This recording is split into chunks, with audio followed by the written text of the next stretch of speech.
Good morning, எல்லாருக்கும் வணக்கம். என் பேர் சௌந்தர்யா. நான் வந்து அசிஸ்டண்ட் இன் ரூரல் டிபார்ட்மெண்ட் எடுத்திருக்கேன், பஞ்சாயத்து ராஜ், திருவள்ளூர் டிஸ்ட்ரிக்ட். ஆக்சுவலாக நான் ஸ்கூல் எல்லாமே வந்து தாம்பரத்தில் தான் படித்தேன், இங்கே தான். அப்புறமா வந்து குரோம்பேட்டில் தான் வந்து காலேஜ் முடித்தேன். ஸோ சின்ன வயசுலேருந்தே ரொம்ப பேம்பர் பண்ணி என் வீட்டில் வளர்த்தாங்க. எந்த கஷ்டமும் தெரியாமல் வளர்த்தாங்க. ப்ரிலிம்ஸ் எழுதினேன், எனக்கு கான்ஃபிடென்ட் இருந்துச்சு கிளியர் ஆகிடும்னு சொல்லிட்டு சுரேஷில் தான் படித்தேன், சுரேஷ் அகாடமியில். Thank you sir. மெயின்ஸும் அகாடமியில் தான் படிக்கணும்னு சொல்லி இங்கேருந்து தூத்துக்குடி போனேன். Like 600 kilometre. நைட்டு ட்ரெயின் ஏறினா காலைல தான் போவேன். ஹாஸ்டலில் தான் இருந்தேன். இந்த டைமில் எங்கள் அப்பா எங்கள் அம்மா 2 பேருக்கும் நான் நன்றி சொல்கிறேன். ஏன்னா எங்கள் அப்பா தான் என்னுடைய இன்ஸ்பிரேஷன். லைக் ஹாஸ்டலில் என்னை சேர்த்துட்டு அங்கேருந்து கிளம்பும் போது நானும் அழுந்தேன், எங்கள் அப்பாவும் அழுந்தார். மெயின்ஸ் வந்து தூத்துக்குடியில் தான் படித்தேன். ஏன் நான் சுரேஷ் அகாடமியை வந்து சூஸ் பண்ணேன் அப்படின்னா, ஃபர்ஸ்ட் ரீசன் வந்து கனிமுருகன் சார். அதாவது யூடியூப் பார்த்து சில பேர் போய் அகாடமியில் சேர்ந்துருப்போம். அதுக்கு முக்கியமான ரீசன் வந்து கனிமுருகன் சார். அப்புறம் சுகேஷ் சாரோடைய மோட்டிவேஷ்னல் வீடியோஸ்லாம் நிறைய பார்த்துருக்கேன். Thank you sir. என்ன பேசுறதுன்னு தெரியல. ப்ரிப்பரேஷனுக்கு முன்னாடி மிரரில் நின்னெல்லாம் பேசி ட்ரை பண்ணியிருக்கேன், ஆனால் இப்போது எதுவுமே வரல.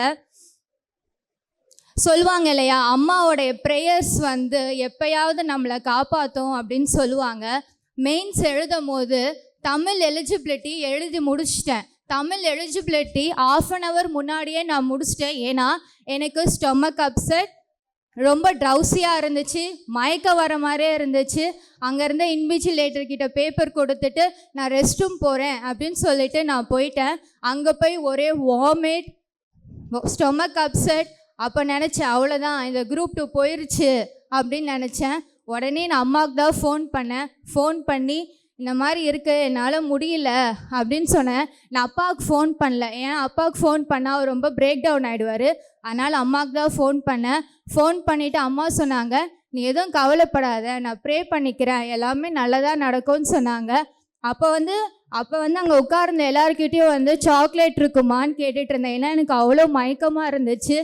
சாக்லேட் போட்டாவது அந்த மயக்கம் போயிடுமான்னு சொல்லி எல்லாருக்கிட்டையும் கேட்டுட்டு இருந்தேன். ஸோ அப்போ வந்து இன்விஜிலேட்டர் உள்ளே வந்துட்டு கொஷின் பேப்பர், ஆன்சர் ஷீட் எல்லாமே டிஸ்ட்ரிபியூட் பண்ணாங்க. எனக்கு அப்போ அந்த பவர் எங்கேருந்து வந்துச்சுன்னு தெரியலை. நான் படித்த கொஷின்ஸ் எல்லாமே அந்த கொஷின் பேப்பரில் நான் பார்த்தேன். என்னால் முடியும், நான் எழுதுவேன், நான் சர்வீஸ் வாங்குவேன்னு சொல்லி பெண்ணை ஸ்டார்ட் பண்ண 10 minutes முன்னாடியே முடிச்சுட்டு வெளியே வந்தேன். வெளியே வரும்போது எனக்கு தெரியும் நான் கண்டிப்பாக பாஸ் ஆவேன்னு சொல்லி அதே மாதிரி சர்வீஸ் வாங்கிட்டு என் தம்பிக்கு இந்த டைமில் நான் தேங்க்ஸ் சொல்கிறேன். அவன் தமிழ்நாடு போலீஸாக இருக்கான். அவனும் சுரேஷ் அகாடமியில் தான் படித்தான்.